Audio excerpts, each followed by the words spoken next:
It's up to someone to go ahead and try to figure out, I guess we need to go ahead and let someone know what happened to their loved one. They're not going to get a Western Union telegram. They're not going to get something that's officially from the federal government.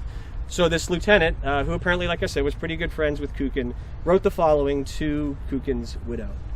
He said, "Dear Madam, permit me to give you the particulars of the death of my late esteemed friend, Captain Kukin. It is unnecessary to say that the death of Captain Kukin cast a gloom over the regiment. He was the most highly esteemed as a true gentleman and a brave soldier.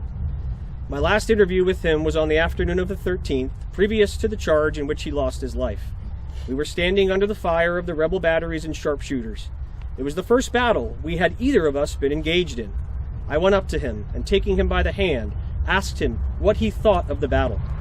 He shook his head, saying he did not like it, adding, 'But I love my country, have come here to do my duty, and I die for her if necessary.'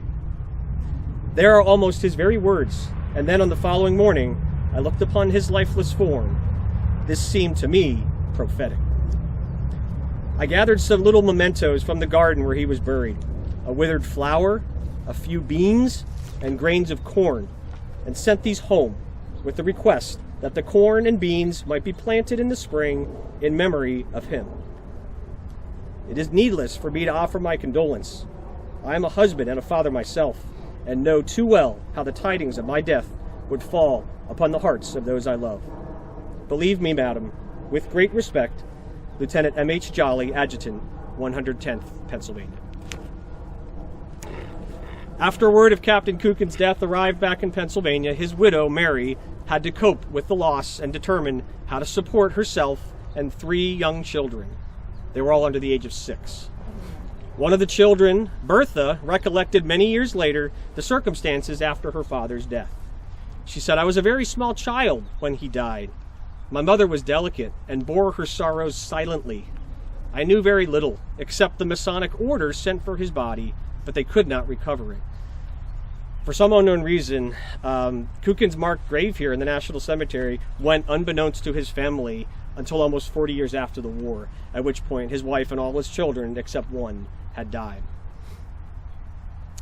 In early February 1863, just a few weeks after her husband's death, Mary Kukin visited the courthouse in Montgomery County, Pennsylvania, and applied for a widow's pension to provide for her and her 3 young children, a 6-year-old, a 3-year-old, and an 8-month-old. Among the various statements required by her under oath with witnesses before a justice of the peace, she swore to not have remarried or aided and abetted the rebellion. Mary was directed to provide documentation substantiating her claims. The presiding minister at her and John's wedding mailed an affidavit verifying the validity of their union.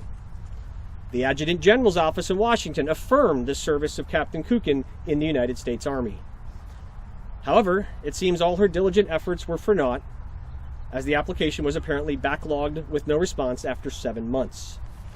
The pension office then informed her a new declaration was required, including proof of marriage.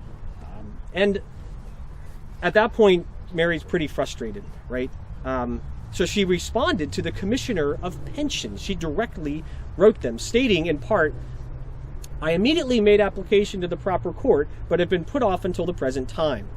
As the original application was made within a year of my husband's death, the tardiness of the court in preparing the present corrected papers cannot invalidate my right to a pension from that time. And further, as the maintenance of the family has unexpectedly devolved upon me, I think that I ask nothing more than right when I claim a pension for the time already elapsed, especially as I forwarded an application within the specified time. The enclosed papers, I trust, will prove satisfactory and sufficient. My circumstances are such as to compel me to urge as early attention to the matter as the department can give me. Upon this point, there is no occasion for lengthy remarks, as you can realize my necessities as fully as I can detail them. Trusting that I shall not be required to wait any great length of time, I remain truly yours, Mary C. Kukin." Ultimately, a pension was granted for the sum of $26 per month. $20 for Mary herself, based on the salary of John as a captain, so he's going to get more than the enlisted we talked about before, and then $2 for each of the 3 children. It was indeed effective for the date of John's death, December 14th, 1862, so she eventually received back payments, despite the fact the pension didn't start till much too long. But the paperwork wasn't finished. In 1873, pension payment amount increases were authorized by Congress. However, it required recipients to reapply for them accordingly. It wasn't automatic. You had to start basically from scratch. But there was an added caveat this time, because since children 16 and older were not authorized to receive pension benefits, proof of birth was now required to establish the age of these children. So once again, Mary had to try to track down the appropriate clergy for her wedding. Now she also had to track down the physicians who attended her pregnancies.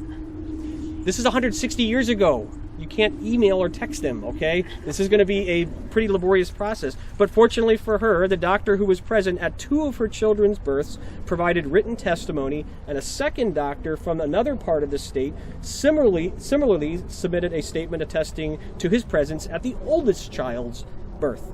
Thus, it seems that the pension increase was eventually granted. Mary lived to the age of 53. And is buried in a cemetery that includes numerous Civil War veterans. Her stone indicates that she was the wife of Reverend John R. Kukin. The son, Robert, who was born just a few months prior to John's death, lived to age 26. Could not find information about the other son. John and Mary's oldest child, Bertha, lived to age 92. She's buried in the same cemetery as her mother. Until her death, she kept and treasured several writings from her father and a small chest that he owned while he was a seminary student that had some of his belongings from that time of his life. 42% of the budget. 42% of the federal budget in 1893 went to pay out pensions for the Kukins and the Lynches and the Medlars and for thousands of other families. The American magazine Puck editorialized this a few times. It called the pension system America's white elephant. It called pensioners America's insatiable glutton. In a certain political cartoon, they had a pensioner with multiple arms, like a big squid, and there's a spoon in each hand, and it's dipping into a bowl that rather on the nose says U.S. Treasury. And on each sleeve it says bogus claim, bogus widow, agent.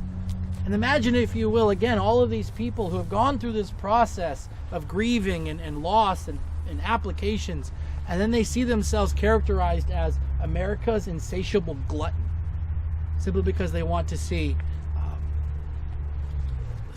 some equality, if you will.